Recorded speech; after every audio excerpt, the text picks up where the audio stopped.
Afternoon friends, সবাই কেমন আছো? আশা করি সবাই ভালো আছে এবং সুস্থ আছে। তো অভিক মিত্র ব্লগস তোমাদের অনেক অনেক স্বাগত, অনেক ভালোবাসা দিয়ে আরেকটা নতুন ব্লগ নিয়ে চলে এলাম। দেখতে পাচ্ছ স্নান হয়ে গেছে, লাঞ্চে এসে আগে ফার্স্ট কিছু জামা কাপড় কেচে দিলাম, কেচে স্নান করে পুজোটা দিয়ে নিলাম।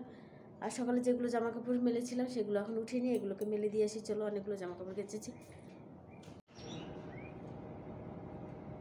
জামা কাপড়গুলো কেচে রেখে দিয়েছি, এখন যাবো মেলতে।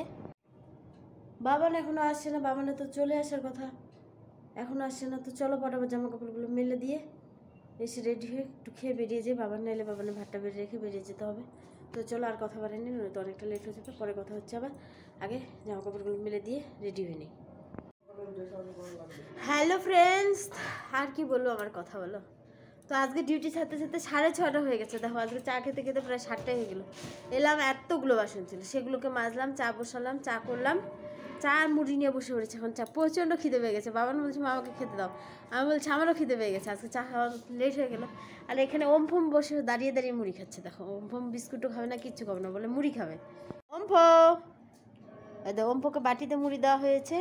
ওমফো দাঁড়িয়ে দাঁড়িয়ে মুড়ি খাচ্ছে, ও বসবেও না, কিচ্ছু করবো না, দাঁড়িয়ে দাঁড়িয়ে মুড়ি খাচ্ছে। দেখো, আর আমাদের চার মুড়ি রেডি। তো চলো, তোমাদের দাদা ভাই তো স্টার্ট করে দিয়েছে, আমিও চালু করে দিই। বাবান খেলে চলে আয়। চাটা নামিয়ে নিলাম, আর একটু ছোটো আলু সেদ্ধ বসিয়ে দিলাম, ছোটো আলু দিয়ে একটু দম হবে। তো চলো আগে চাটা খেয়ে নিই, পরে রান্নার দিকে যাচ্ছি। আরও কতগুলো জামা কাপড় উঠিয়ে নিয়েছি, এগুলোকে চা খেয়ে ভাজ করবো, আলুটা সেদ্ধ হতে থাক, তারপর রান্নার দিকে যাবো। চলো আগে চাটা খেয়ে নিই। তো বন্ধুরা, চা খাওয়া হয়ে গেছে, রান্নাটা বসিয়ে দিয়েছি। কি রান্না হচ্ছে চলো।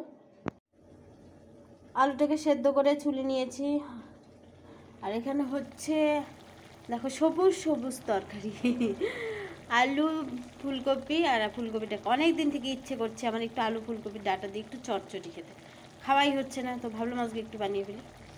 তো চটচটিটা হয়ে গেছে। এরপর আলুর দমটা, তোমাদের দাদাভাই আলুর দমটা খুবই ভালো বানায়, তো বললো আলুর দমটাও করবে, আর আমি রুটিগুলো বানিয়ে নিই। তো চলো, এটা তো হয়েই গেছে, আলুর দমটা বানিয়ে নিক আর রুটিটা করে নিই। চলো, আমার খুব ফেভারিট চটচটি, খুব ভালো লাগে। এটার মধ্যে একটা জিনিস মিস করলাম, শুধু ডালের বড়িটা শেষ হয়ে গেছে, ডালের বড়িটাকে খুব মিস করছি। আরেকদিন নেক্সট হবে। তো চলো এবার আমি আটাটাকে মেখে নিই, আর তোমাদের দাদা ভাই ওটার দিকে দেখতে থাক, বানাতে থাক, আমি রুটিটা করে নিই, তাহলে হয়েছে হলো রান্নাটা। জামা কাপড়গুলো এখনও ভাঁজ করা হয়নি, একটু বৌমার ঘরে গিয়েছিলাম, ওখানে গিয়ে একটু লেট হয়ে গেল, কাজে ঢিলে হয়ে গেল। তো চলো রুটিটাকে বানিয়ে নিই, খেতে দিই, তারপর সময় পেলে জামা কাপড়গুলো ভাঁজ করে নেব, নয়তো পরে করবো। আগে রুটিটা করে নিই। রুটিগুলো হয়ে গেল, আলুর দমটা হয়ে গেছে, দেখো ভাব হচ্ছে। তো চলো এবার খাওয়া দাওয়াটা সেরে নিই,